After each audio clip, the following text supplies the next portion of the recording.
ಇನ್ನು ನಟ ದರ್ಶನ್ ಜೈಲು ಸೇರಿ 15 ದಿನಗಳಾಗಿವೆ. ಆದರೂ ದರ್ಶನ್ ಏನೋ ಇನ್ನೂ ಸರಿಯಾದಂತೆ ಕಾಣ್ತಾ ಇಲ್ವಂತೆ. ಜೈಲಲ್ಲಿದ್ದರೂ ಕೂಡ ದರ್ಶನ್ ಪವಿತ್ರ ಗೌಡ ಧ್ಯಾನದಲ್ಲೇ ಮುಳುಗಿದ್ದಾರಂತೆ. ಆಕೆ ಆಪ್ತೆ ಸಮತಾ ಮೂಲಕ ಸಂದೇಶ ರವಾನಿಸ್ತಾ ಇದ್ದಾರಂತೆ ಪವಿತ್ರ ಗೌಡ ಅವರಿಗೆ. ಇದು ದರ್ಶನ್ ಪತ್ನಿಗೆ ತಲೆನೋವು ತಂದಿಟ್ಟಿದೆ. ಏನಪ್ಪ ಅಂತಂದರೆ, ವಿಜಯಲಕ್ಷ್ಮಿ ಅವರು ನಾನೇ ಅವರ ಪತ್ನಿ, ಪವಿತ್ರ ಪತ್ನಿ ಅಲ್ಲ ಅಂತ ಒಂದು ಹೇಳಿಕೆಯನ್ನು ಕೊಟ್ಟಿದ್ರು, ನಾನೇ ಪತ್ನಿ ಅಂತಂದ್ಬಿಟ್ಟು. ಈಗೇನಾಗಿದೆ, ಅವರಿಬ್ಬರನ್ನು ಭೇಟಿಯಾಗೋದಕ್ಕೆ ಬಿಡಬೇಡಿ ಅನ್ನೋಂಥದ್ದನ್ನು ಕೂಡ ತಮ್ಮ ಒಂದು ಇನ್ಫ್ಲುಯೆನ್ಸ್ ಮೂಲಕ ಮಾಡಿದರು. ಆದರೆ ಇವರೇನು ಮಾಡಿದ್ದಾರೆ, ಸಮತಾ ಅಂದರೆ ಪವಿತ್ರ ಗೌಡರ ಆಪ್ತೆ ಸಮತಾ ಹೋಗಿ ದರ್ಶನ್ ಅವರನ್ನು ಭೇಟಿಯಾಗಿದ್ದಾರಂತೆ. ಅವರಿಬ್ಬರ ನಡುವೆ ಅವರಿಂದ ಇಲ್ಲಿಗೇನು ಮಾತುಕತೆ ಬರಬೇಕು ಅದು ಆಗ್ತಾ ಇದೆಯಂತೆ. ಬನ್ನಿ, ಇದರ ಬಗ್ಗೆ ಒಂದು ಸ್ಪೆಷಲ್ ರಿಪೋರ್ಟ್ ನಿಮ್ಮ ಮುಂದೆ.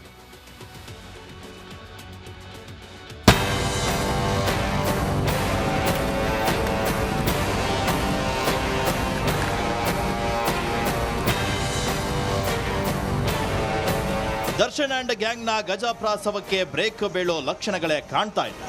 ರೇಣುಕಾಸ್ವಾಮಿ ಕೊಲೆ ಬಳಿಕವೂ ಕಾಟೇರನಿಗೆ ಚಿಂತೆ ಇರಲಿಲ್ವೇನು?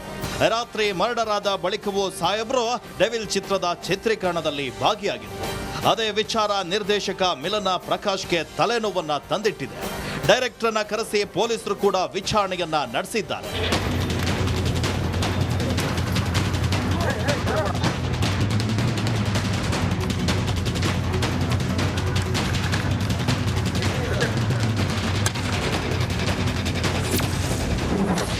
ಕೊಲೆ ನಡೆದ ನಂತರ ದರ್ಶನ್ ನಿಮ್ಮ ಬಳಿ ಮಾತಾಡಿದ್ರ?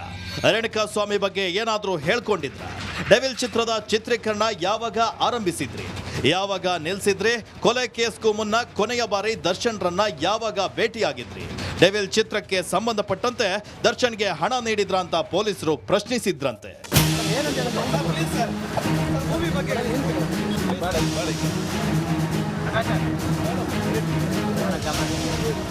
ಮಾಜಿ ಉಪಮೇಯರ್ಗೆ ಪೊಲೀಸರು 2ನೇ ಬಾರಿ ನೋಟಿಸ್ ಅನ್ನ ನೀಡಿದ್ದಾರೆ. ನಟ ದರ್ಶನ್ಗೆ ಮೋಹನ್ ರಾಜ್ 40 ಲಕ್ಷ ನೀಡಿದ್ರಂತೆ. ವಿಚಾರಣೆ ವೇಳೆ ಹಣ ಪಡೆದಿರೋದಾಗಿ ದರ್ಶನ್ ಹೇಳಿದ್ರು. ಆದ್ರಿಂದ ಬಸವೇಶ್ವರ ನಗರ ಠಾಣೆಗೆ ಖುದ್ದು ಹಾಜರಾಗುವಂತೆ ನೋಟಿಸ್ ನೀಡಲಾಗಿದೆ.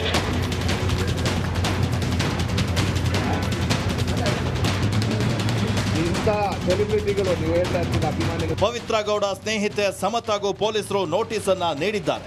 ಆರೋಪಿಗೆ ಹಣಕಾಸಿನ ಸಹಾಯ ಮಾಡಿದ್ದಕ್ಕೆ ವಿಚಾರಣೆಗೆ ಬರುವಂತೆ ಸೂಚಿಸಲಾಗಿದೆ. ಅಷ್ಟೇ ಅಲ್ಲ, ಬೆಂಗಳೂರಿನ ಪ್ರಭಾವಿ ಶಾಸಕನ ಕಾರು ಚಾಲಕ ಹಾಗೂ ಪ್ರದೋಷ್ ಆಪ್ತ ಕಾರ್ತಿಕ್ ಪುರೋಹಿತ್ಗೆ ನೋಟಿಸ್ ಕೂಡ ಕೊಡಲಾಗಿದೆ.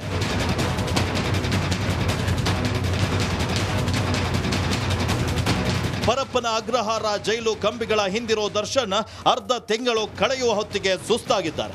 ಮನೆಯವರ ವಿಶ್ವಾಸ ಪ್ರೀತಿ ಗಳಿಸೋದ್ರಲ್ಲಿ ವಿಫಲರಾಗಿದ್ದಾರೆ. ಆದ್ರಿಂದ ಜೈಲಿನಲ್ಲಿದ್ರೂ ಬದಲಾಗ್ತಾನೆ ಅನ್ನೋ ವಿಶ್ವಾಸವಿಲ್ಲ. ಪವಿತ್ರ ಗೌಡ ಸಹವಾಸ ಮತ್ತೆ ಮಾಡ್ತಾನೆ ಎನ್ನುವ ಚಿಂತೆ ವಿಜಯಲಕ್ಷ್ಮಿಗೆ ಕಾಡ್ತಾ ಇದೆ. ಈ ಚಿಂತೆ ನಡುವೆಯೂ ಪವಿತ್ರ ಗೌಡ ಆಪ್ತೆ ಸಮತಾ ಭೇಟಿಯಾಗಿದ್ದು ನಟನ ಪತ್ನಿ ಟೆನ್ಷನ್ ಹೆಚ್ಚಾಗುವಂತೆ ಮಾಡಿದೆ. Crime bureau, republic Kannada.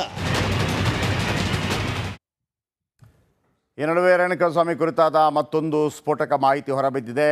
ಈ ಶೆಡ್ ಏನಿದೆ, ಶೆಡ್ ಕರ್ಕೊಂಬಂದಿದ್ರು,